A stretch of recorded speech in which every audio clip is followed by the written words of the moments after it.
السلام عليكم ورحمة الله وبركاته. أهلا متابعينا من كل مكان بفيديو جديد. كل سنة حضراتكم طيبين إن شاء الله. هنبدأ في حلويات العيد. طبعا ما تقولوش لسه بدري، لا الوقت يدوب معانا، ما نضايقش على نفسنا في آخر يوم نقول ده باقي يومين باقي 3 وتحس إن الدنيا كلها متكركبة علينا وما نبقاش متوترين. هنبدأ أول حاجة طبعا في عمل الغريبة. الغريبة من أسهل ما يكون ومقاديرها ثابتة. المقادير بتبقى السكر والدقيق والسمنة 2 1 نص أو 4 2 1.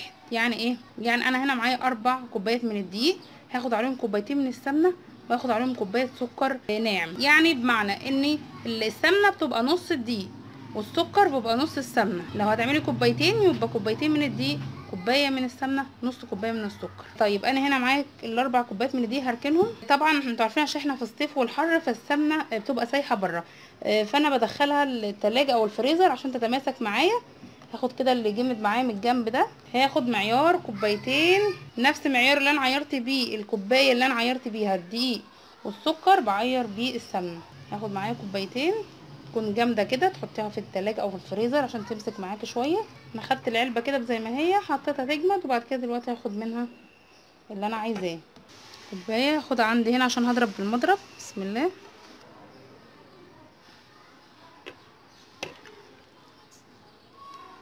خلاص كده خدت هنا كوبايتين السمنه، هضيف عليهم كوبايه السكر المطحون او الناعم، وهضرب دلوقتي بالمضرب الكهربائي لما احس ان هو بقى كريمي معايا.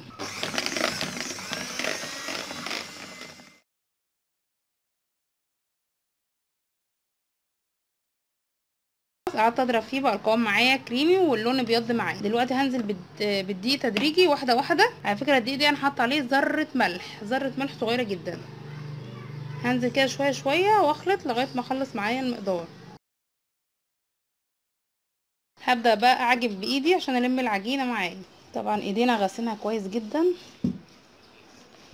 دي فرق بقى، بتبقى نظافه الايد، بتبقى عارفه انت المقادير عاملاها ازاي وانت اللي عاملاها بايديكي. افضل هنا عشان اتحكم فيها.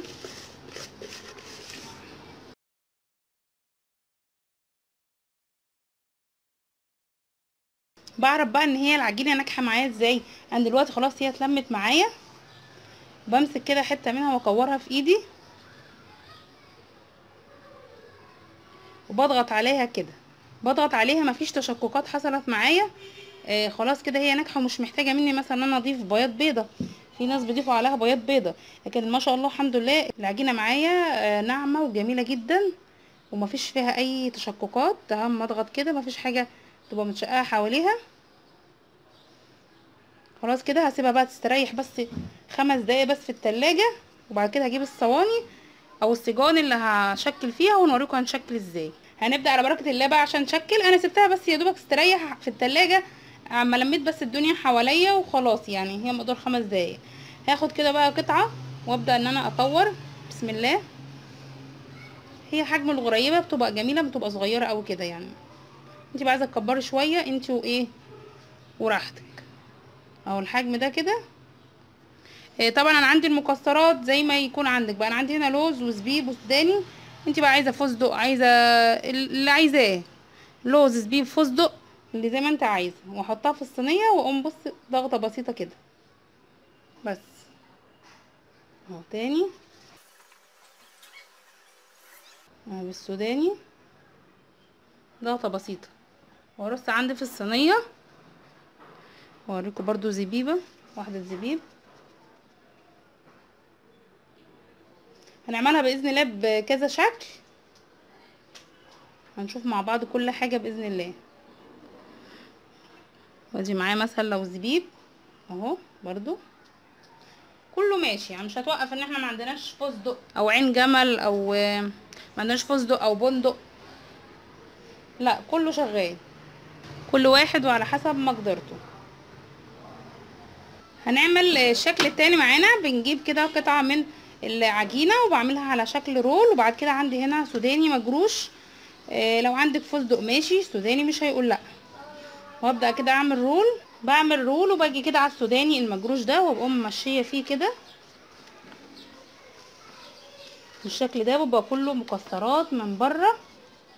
وبجيب طبعا السكينه وبعمل قطعه كده صغيره حجم العقله كده بس، بشيل تبقى بالشكل ده وارصها في الصينيه بتاعتي تبقى طعمها جميل طبعا، تبقى كلها مكسرات. نحطها كده زي ما هي ورصيتها كده بالشكل ده. هكمل بقى اعمل رول كمان عشان اوريكم الاشكال اللي بعد كده. كده الصينيه الاولى جاهزه معايا، اللي عملنا فيها شكل الرول، اللي بعد كده عملناه فيه المكسرات المجروشه اللي هو الشكل ده، وعملنا الشكل العادي وحطينا فيه اي مكسرات انت عايزاها. هدخلها بقى على الفرن. الفرن لازم يكون هادي جدا يا جماعه، يعني على درجه 150 وما يتعداش معاكي ربع ساعه، يعني من 10 دقايق اقصى مده تبقى معاكي ربع ساعه. احنا مش عايزينه ياخد لون، هي بتبقى لونها ابيض. دلوقتي بقى هنعمل شكل تاني. عايزه اعمل بقى بالشوكولاته. انا هحط شويه كده مكسرات من جواها، شويه سوداني مجروش، وعندي هنا الكاكاو الخام. نحط شويه بسم الله وهعجنها. خلاص كده العجينه لمت معايا اهي، لمت اي حاجه معايا في الطبق او في البوله. هشكل بقى منها شويه بالشوكولاته. يبقى ده كده تالت شكل معايا. هوريكم بقى انا هشكل كده، بس هوريكم بقى الشكل الرابع معايا. هعمل كده كورتين من اللي هو بالشوكولاته، وادي التانية، وكورتين لونهم ابيض. معايا ابيض ساده اهو، هعمل منهم كورتين كده. معايا 2 ابيض و2 بالشوكولاته. احطهم كده كل 2 قصاد بعض، 2 بالشوكولاته قصاد بعض والاتنين البيض قصاد بعض. وهعمل كده في كف ايدي، هلف كده بسيط هيدوني الشكل ده.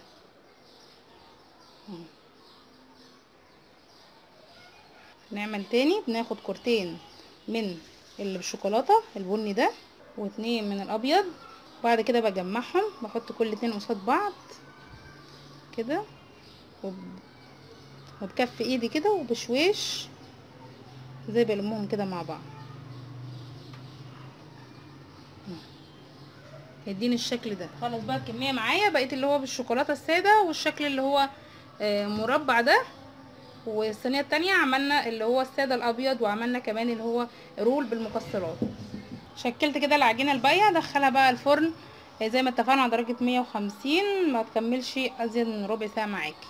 هي كده استوت معايا. بعد ما استوت كده معايا ما تخرجهاش طبعا من الصينيه غير لما تبرد تماما. خلاص كده يا حبايبي انا سويت الغريبه وخلصتها، وحطيتها كمان هنا في العلبه دي. طبعا كل حاجه اعملها احطها في علبه لوحدها ومقفول عليها. وحطيت في الارضيه هنا مناديل المطبخ. هوريكم بس دي اللي هي الساده. بصوا شكلها لونها ابيض، ومن تحت الارضيه يا دوب واخده لون ذهبي فاتح. زي ما قلنا احنا بنشمعها بس في الفرن. تخلي النار هاديه على 150 وما تعديش منك ربع ساعه خالص، يعني 12 دقيقه تبقى حلو.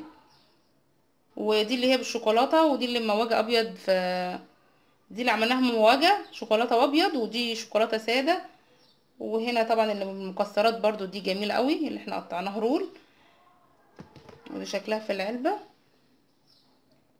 كل حاجه اعملها كده احطها في علبه لوحدها ما نخلص الكميه كلها. يا رب الفيديو النهارده يكون عجبكم واستفدتوا.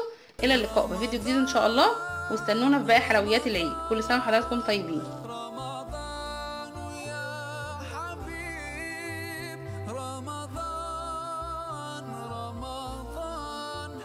ليتك دوما